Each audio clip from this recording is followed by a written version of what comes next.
İndi bax bundan nə hazırlayırıq? Xan kebabı. Amma pərdə yağına bükülmüş yox. Tam belə dədə baba qaydasında şirin bağırsağın içine dolduracağıq. Videonu mütləq axıra qədər izləyin. Evdə də bu resepti yoxlayın. Mükəmməl çıxır. Mən sizi Simral'dan tanış edirəm. Simral buna davam eləsin. Biz də kuxnadan soğanıdır, zadıdır. Alışlarımızla səhnəyə Simral'ı dəvət edirik. Nesin maşallah bir muskuluz ne etsen değer. Maşallah adam altında öldürer. Sən tanış olun Simral usta. İndi o başlasın. Mən soğanınızdan hər şeyini hazırlayayım. Doğramağa da əsas şey verir Simral'a.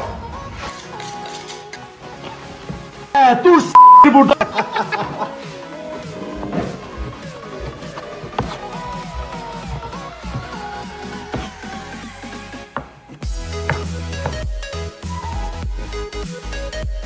Hoşun. Ciğerləri soxduq Simrala. Gedək bir soğan soydurar. Əsas videoda özümüzü görsün. Fıtı fıtı fıtı fıtı. Salamlar olsun kütüphanə. Şadiye ben telefona çelmedim. 3-4 tane ak soğanı bir dənə. Hazır. Hazır bak. Praktika arvat başka şeydir. Bak hazır koy. Arvat yok. Yok hayır. Arvad! Çok sağ olun. Var. Hamsına bak. Köçün gezin. Işık ötez! Kalan ləvazımatları da götürdük. Gedirik Simral'ın yanına. Oh serpiştirik. Biraz pul biber. Əşərcə də duzunu da vur. Bir də salam izləyicilər. Salam aleyküm. Ben salam aleyküm demeyinden bildim ki sen normal adam değilsin. Sağ ol. Basu!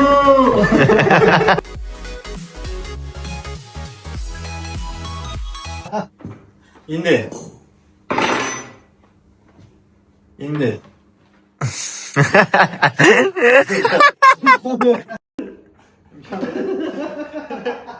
İndi bir tərəfdən biz bunları çəkək, bir tərəfdən də mən bağırsaqları yuyum, qalsın içini doldurup bir də mangala atmaq. Gəl.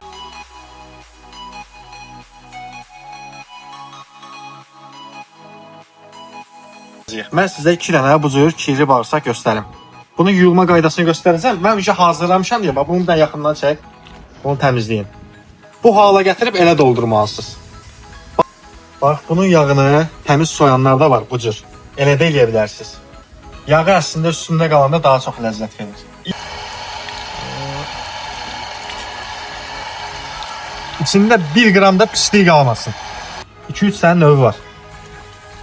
Mütləq deyil, tərsdə çevirə bilərsiniz, düz də qala bilər. Tərs çevirəndə yağı ərdikcə içalatına dad verir. Çöldə qalanda da heç nə, yağı boş-boşuna əriyir.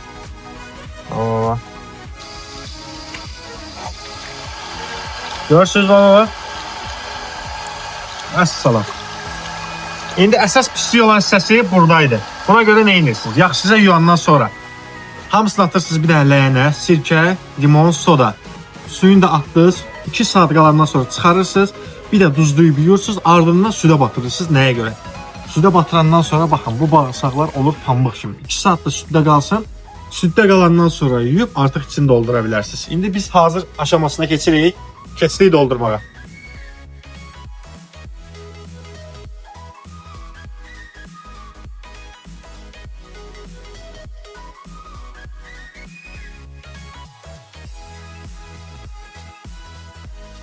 Bax, bunlar hazır. İndi bunların pişməyi üçün manqalımızı da hazır eləyirik, atırıq setkəyə. Bu arada bir dənə yaxşıca baxın görün hansı aktyor oxşayır. Bir dənə kameraya bax. Yax Bir dənə bax da kameraya, səncə.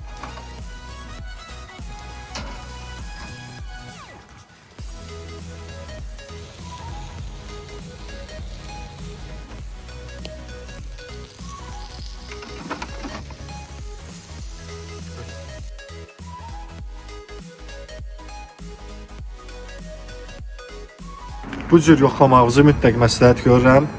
Ünvan Krallığa Pişpot restoranı. Videonu bəyənib takip etməyi unutmayın.